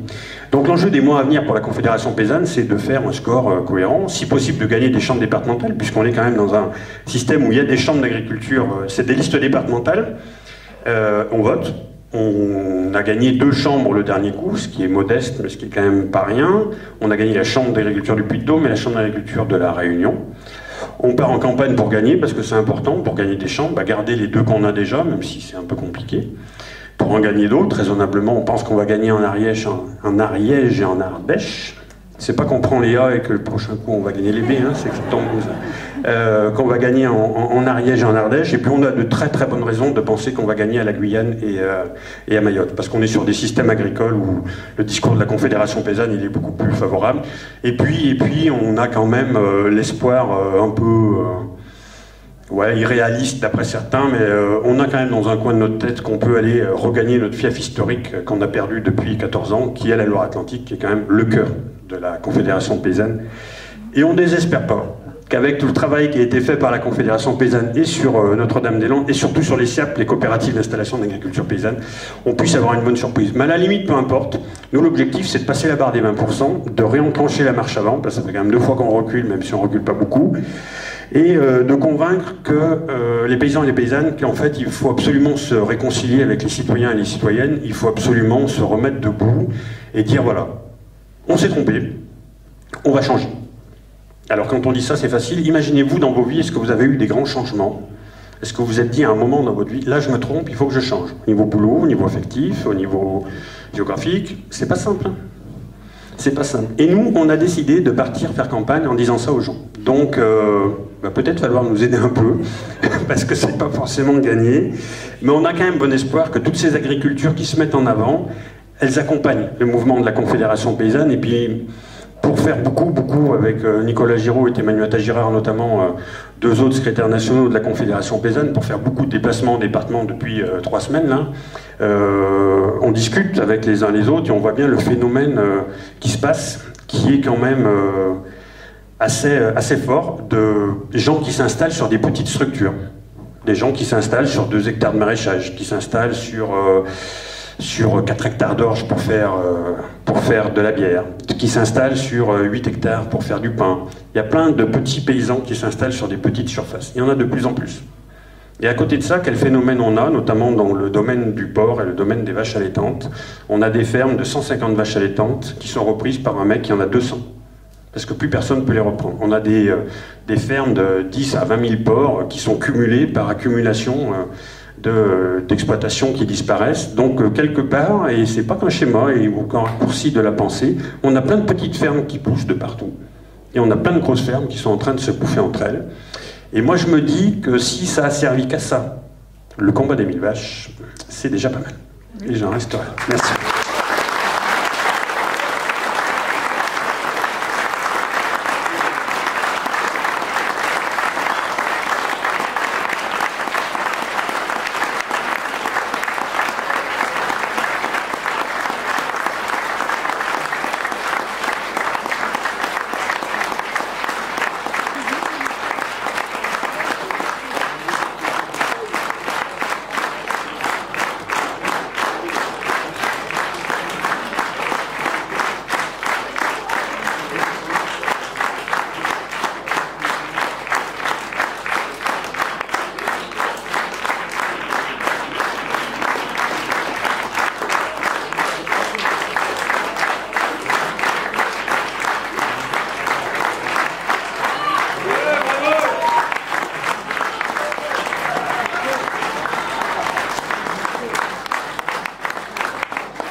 Eh ben oui, bravo à Laurent. Ouais.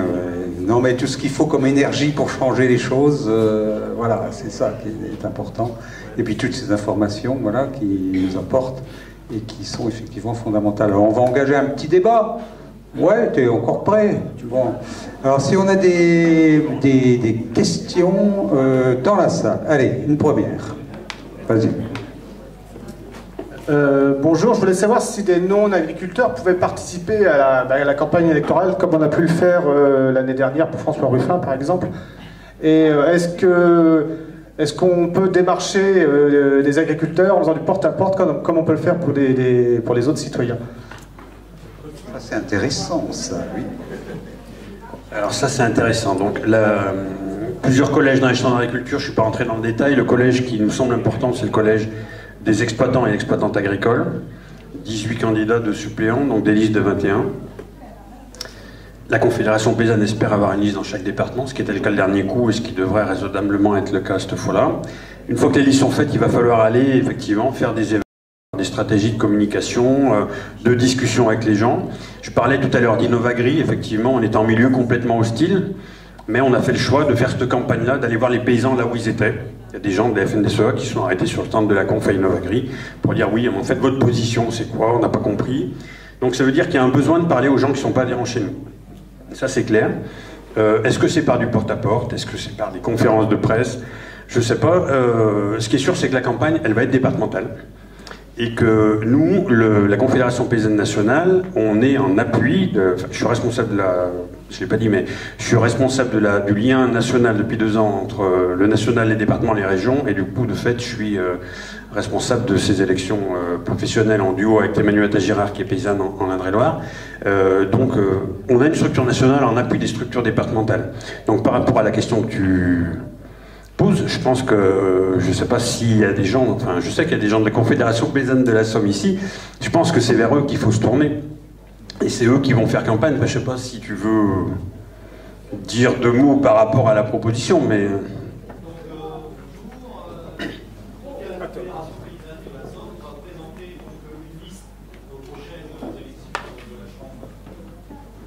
Bonjour, je me présente, Olivier Desmarais, donc je suis adhérent à la Confédération paysanne de la Somme. Donc on va présenter une liste aux prochaines élections Chambre d'agriculture. Donc on a un stand ici aujourd'hui. Évidemment, on a besoin d'aide, éventuellement pour nous aider pendant la campagne, peut-être pour du tractage, coller des affiches, organiser aussi des petites conférences, enfin des réunions de proximité. Donc si vous êtes intéressé, je vous propose après la conférence là, de Laurent, c'est de passer sur le stand et puis de nous laisser vos coordonnées. Voilà, merci.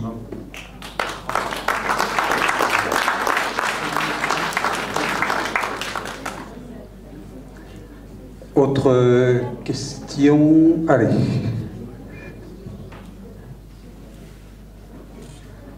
Bonjour. Je voulais savoir combien de temps peut demander le fait de passer d'une agriculture conventionnelle à une agriculture biologique. Par exemple, si on peut prendre un terrain, si on a un terrain qui a été cultivé avec des produits, etc., et si on souhaite le faire en biologique, combien de temps ça peut demander? Je sais bien que ce n'est pas une réponse très facile.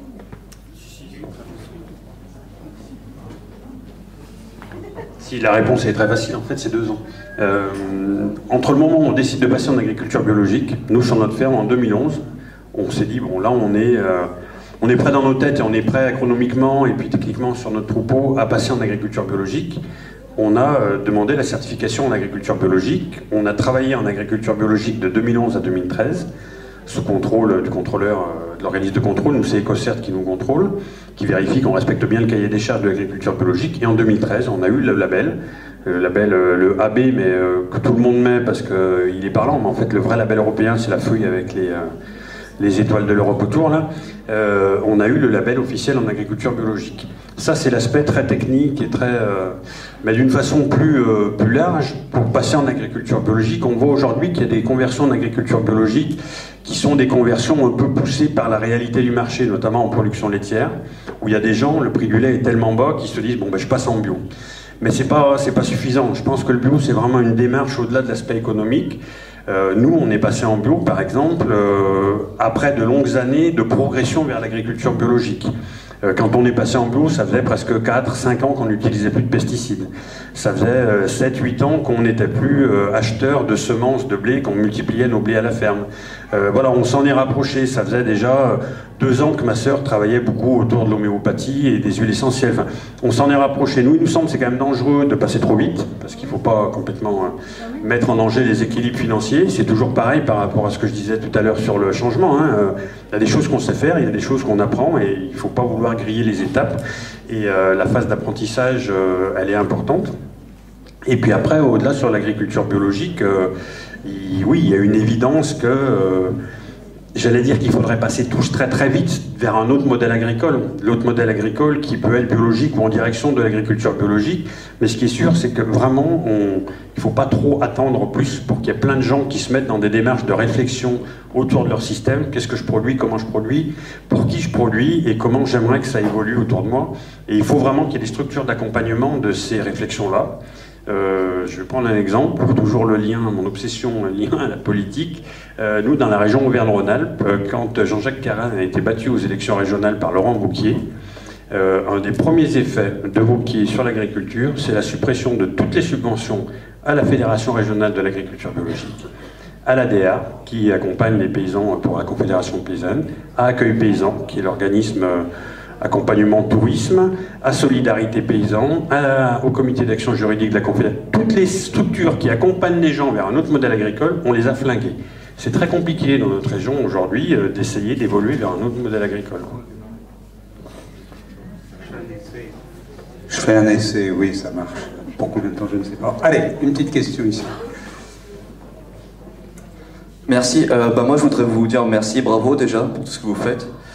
Et puis, j'ai une petite question. En fait, je pense notamment dans les villes, je crois que c'est 90% des personnes s'approvisionnent et font leurs courses dans les grandes surfaces. Moi, je voudrais savoir si vous encouragez, par exemple, les supermarchés coopératifs ou les régies municipales. Je crois qu'il y a un village en Alsace qui a créé ça, une régie municipale où ils ont créé des petits jardins et ils font eux-mêmes leur conserverie, etc.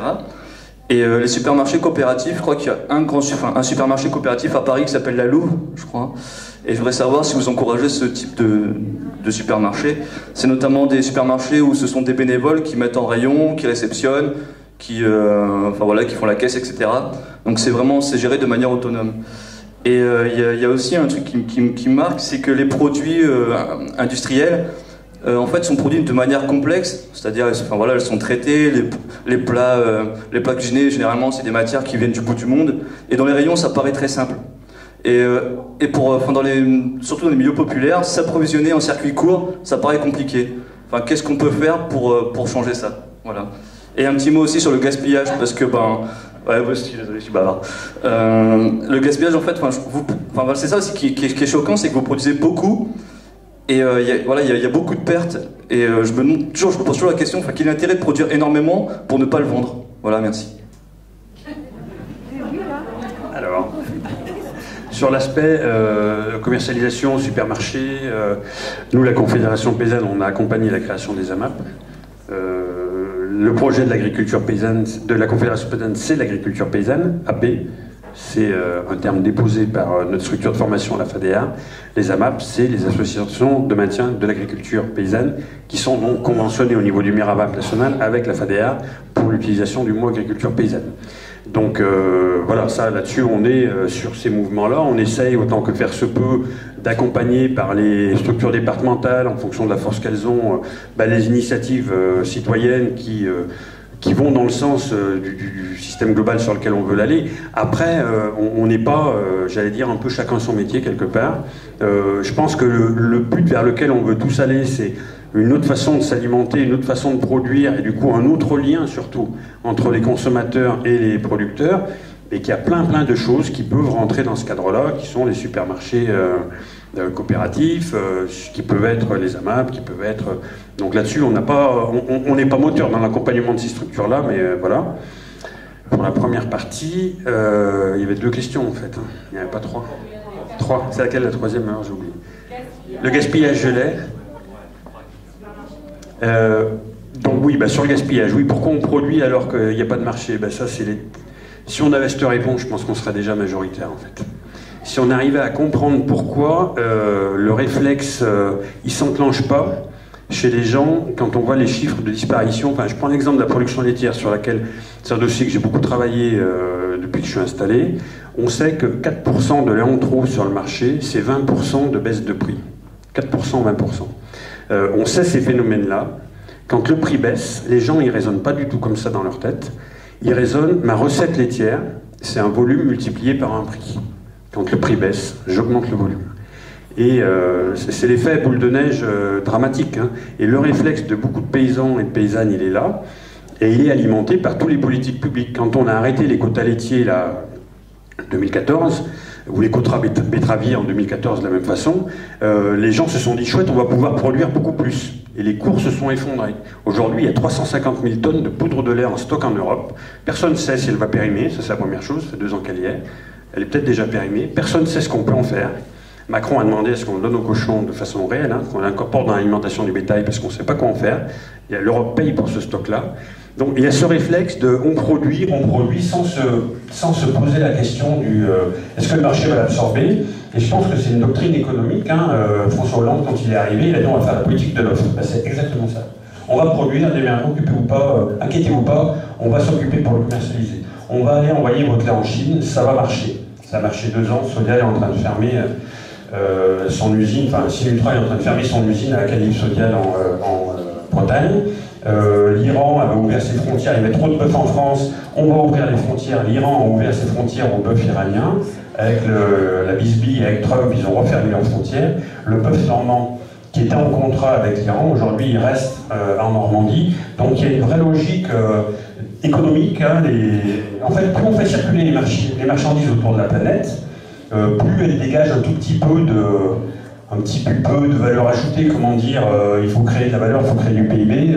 Comme on n'arrive pas à en créer, on va vendre 10 fois le même produit, le tout petit peu que ça va faire, on va faire croire qu'on est dans la croissance. Quoi. Et je pense qu'on est là-dedans, et il faut vraiment renverser le truc. Il faut passer d'une politique de l'offre à une politique de la demande. La politique de la demande, c'est celle que Damien Carré, ma grande sainte, a fait, de dire, moi je demande est-ce que vous produisez ça, et non plus proposer l'offre. Je vais prendre un exemple très pratico-pratique du raisonnement des paysans, sans vouloir stigmatiser, mais pour arriver à voir comment les gens sont intoxiqués par la doctrine majoritaire. Et sur notre commune, on a 2 équipes de travail en collectif. Une très confédération paysanne et une plus JA, FDSEA. Et un jour, j'ai été dépanné dans la 2e équipe parce que mon beau-frère ne pouvait pas y aller. Et je discute avec les jeunes, 2 jeunes qui étaient en GAEC ensemble en production laitière. C'était juste après la fin des quotas laitiers et leur bâtiment était en chantier. Ils agrandissaient leur bâtiment. Et je discute avec eux et ils me disent bah oui, parce que comme il n'y a pas les quotas laitiers sont terminés, on s'est dit on va pouvoir produire plus. On a un peu payé notre bâtiment, on a un peu de surface qui va nous permettre, donc on va pouvoir produire plus. Donc il m'explique son bâtiment, très technique le gars, hein, rien à redire là-dessus. Et je lui dis donc oui d'accord, et en fait tu vas augmenter ton bâtiment, tu vas produire plus, et je lui dis mais en fait pourquoi tu veux produire plus? Parce qu'en fait c'est ça ta question, pourquoi tu veux produire plus? Et tu sais ce qu'il m'a répondu le mec? Pour payer mon bâtiment. Donc enfin je sais pas, après moi j'ai plus les moyens, j'ai plus les... Et ça lui paraissait être une évidence, et pas parce qu'il est con, parce qu'il n'est pas plus con que moi, mais simplement parce qu'on leur a vendu ça, quoi. On leur a vendu ça depuis l'école, depuis toutes les réunions, il faut produire pour nourrir le monde.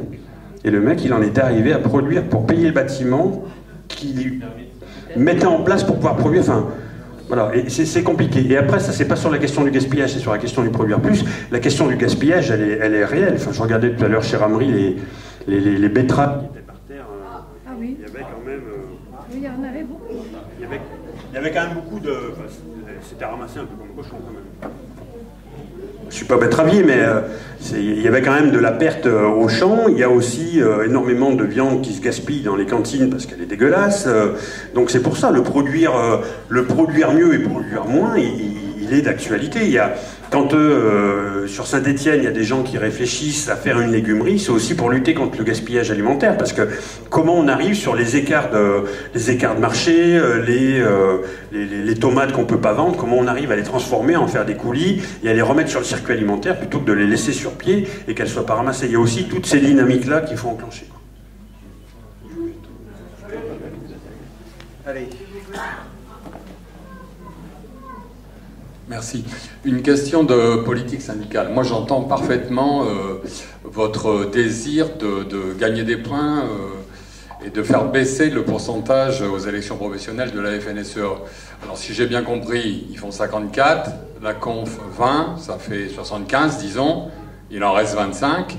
Est-ce qu'il y a moyen, est-ce que ça existe déjà? Est-ce que c'est possible d'envisager des coopérations entre les autres organisations, parce que je suppose que, à part la conf, il y en a d'autres, pour mettre les choses un peu en commun, hein, une espèce de tous ensemble agricole par rapport à la politique de la FNSEA, que l'on connaît bien dans la Beauce, je dirais, dans la Brie, dans le Santerre, pas loin de chez nous, ici, etc., etc.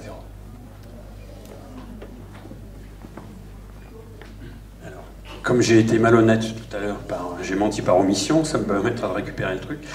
J'ai dit on avait gagné 2 chambres d'agriculture. On gérait la Réunion et on gère le Puy-de-Dôme. Le Puy-de-Dôme en alliance avec la coordination rurale.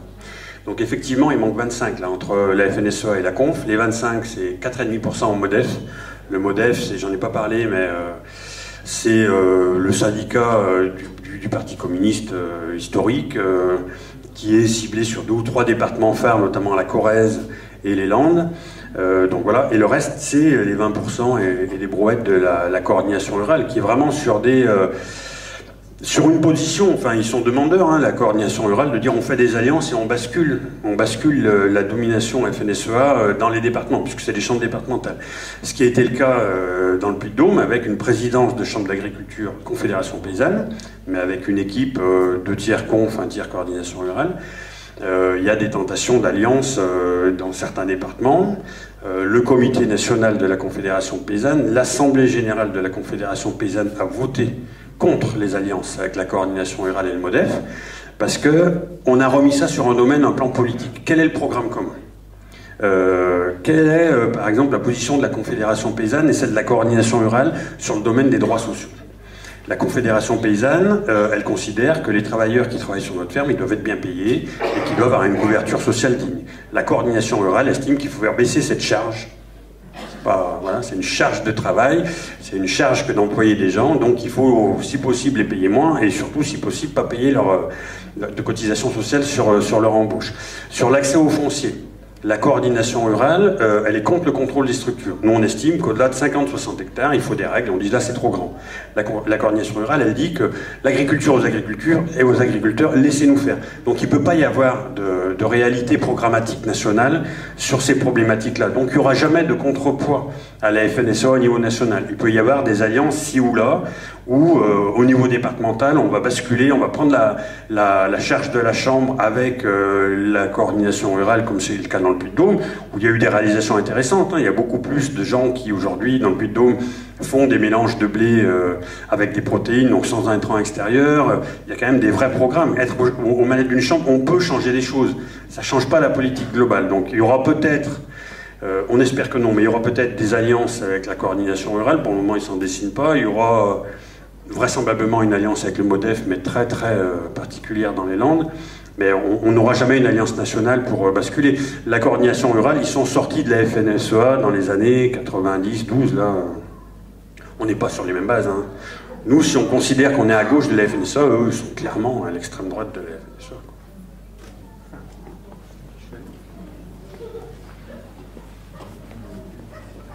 Oui, bonjour à tous. Une question. Peut-on changer le modèle agricole sans changer le modèle politique? Ça, c'est la question de la fin. Non, mais oui, c'est la bonne question. Le modèle politique. Donc déjà, pour mettre tout le monde à l'aise, Hulot a démissionné, vous êtes au courant. En démissionnant, il a quand même dénoncé tout un tas de choses autour des lobbies. La Confédération paysanne, par ma voix, a dit que la démission d'Hulot est un non-événement, puisqu'en fait, il n'avait rien fait depuis qu'il était là. Hormis introduire plus de loups, plus d'ours et arrêter l'aéroport de Notre-Dame-des-Landes. Donc, ça veut dire qu'il est parti, Hulot, en dénonçant les lobbies. On aurait pu rebondir là-dessus, parce que sa critique du système, elle est très vraie, en fait. Elle est très vraie. Le système, il est gangréné par les lobbies. Quand on voit que réforme de la PAC 2013, Conseil supérieur d'orientation de l'agriculture, on était tous autour de la table, j'ai représenté la Confédération paysanne, on discute tous de la position française sur la future PAC, on tombe d'accord sur 2 ou 3 mesures phares, plus d'aide sur les premiers hectares, une prime unique à l'hectare à terme, c'est-à-dire que tous les hectares aient la même prime, ce qui n'est pas le cas actuellement. On tombe d'accord là-dessus. Ça aurait dû être la position portée par François Hollande. Et l'annonce, 3 semaines après, qu'a fait François Hollande à Cournon, au sommet de l'élevage dans le Puy-de-Dôme, c'était pas du tout ça. C'était plutôt, on change rien, on continue. Qu'est-ce qui s'est passé entre les deux? Il a reçu, pendant 3 heures, Xavier Belin, président de la FNSEA, qui lui a dit non, c'est pas comme ça qu'il faut faire. Donc on est bien d'accord que changer de modèle agricole sans changer la politique, ça va être très très très compliqué. Mais j'allais dire qu'il ne faut pas désespérer, hein. Il y a des gens qui font de la politique autrement. Il y a des avancées politiques qui se font par créer du rapport de force. Enfin, Notre-Dame-des-Landes, c'est clairement ça, le rapport de force. Il a été créé, recréé, recréé pour obtenir des choses. Et il y a aussi des stratégies syndicales. Après, c'est comment on arrive à demander des choses, à en obtenir d'autres. Comment on a... moi, j'aime bien quand on part en manif, par exemple, comme quand on était, je me rappelle, la seule action qu'ils n'ont pas gardée au tribunal, c'est l'action du mois de janvier, là, 2014, où on exigeait avant de partir, donc ce qu'on voulait, de rencontrer Philippe Martin, qui était ministre de l'écologie, je crois, et Cécile Duflot, qui était ministre de l'aménagement du territoire. Et on s'est dit, on veut ça, on demande ça. Et en fait, on avait juste oublié de se dire, il y a ce qu'on veut, il y a ce qu'on peut. On part à partir de quoi?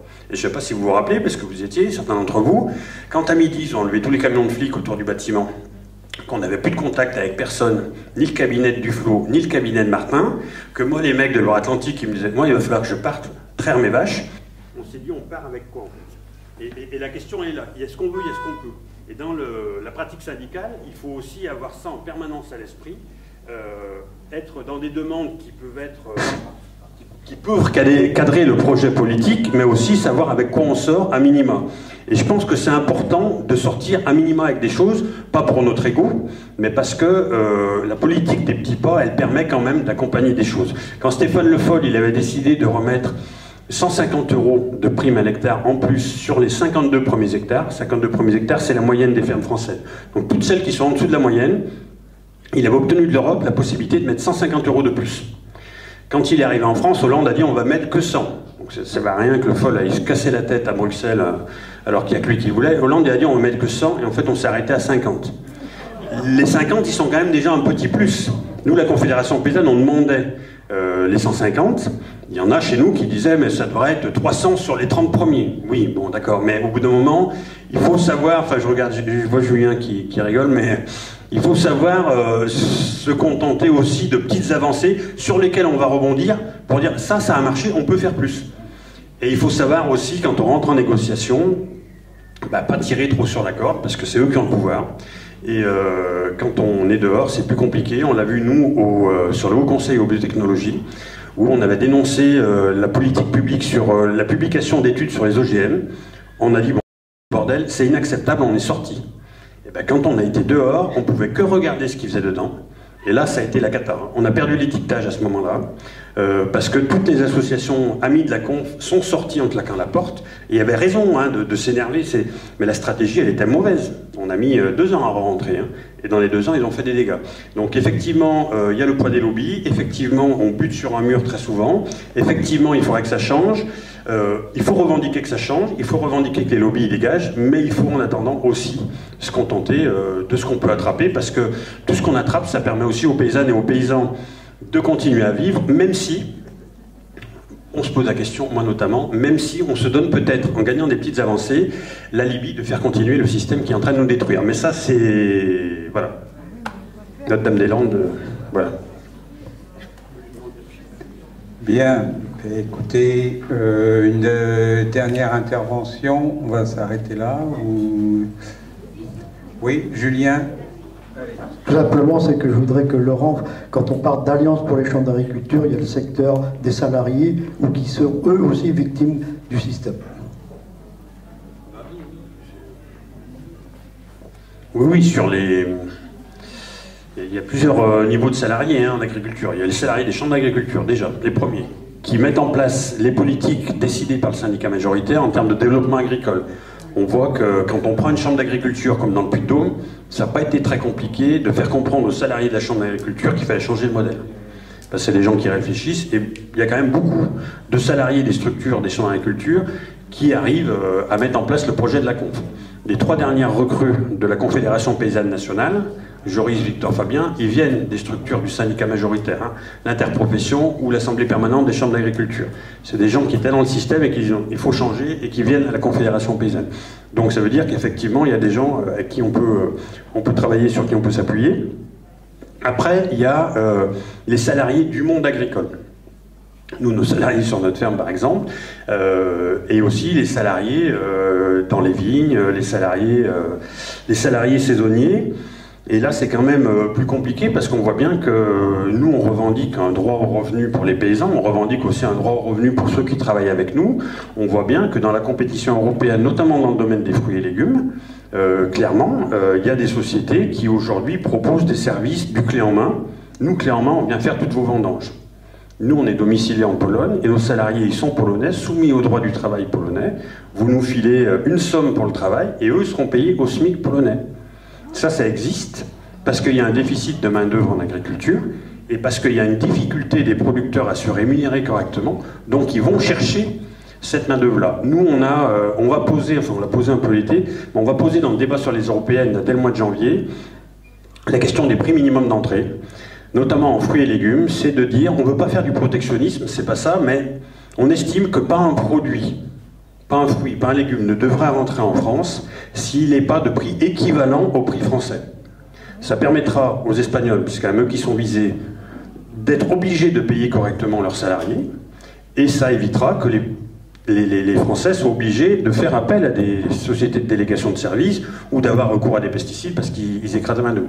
Donc il y a aussi tout ce panorama dans lequel on s'inscrit, mais avec, oui, un monde agricole où le salariat est de plus en plus présent, puisque les fermes grossissent, il y a quand même de plus en plus de gens qui, pour travailler leur ferme, soit mécanisent, se surendettent, soit font appel à du salariat.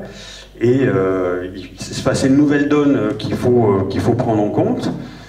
Et on voit bien que les conditions de travail des salariés, elles sont pas correctes dans une partie des exploitations.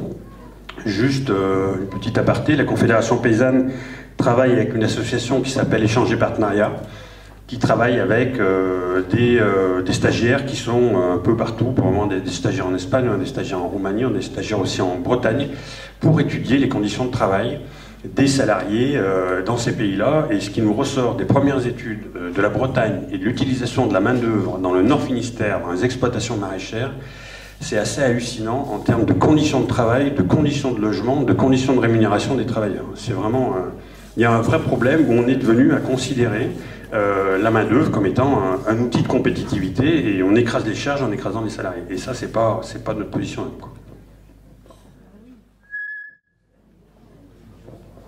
C'est quasiment le retour à l'esclavage, d'ailleurs. Hein. J'ai vu en Italie du Sud, par exemple, c'est une véritable catastrophe. Bien, ben, je crois qu'on peut applaudir bien fort Laurent Pisatel. Bravo. Et merci beaucoup d'être venu à notre 5e fête de Novicène. Voilà.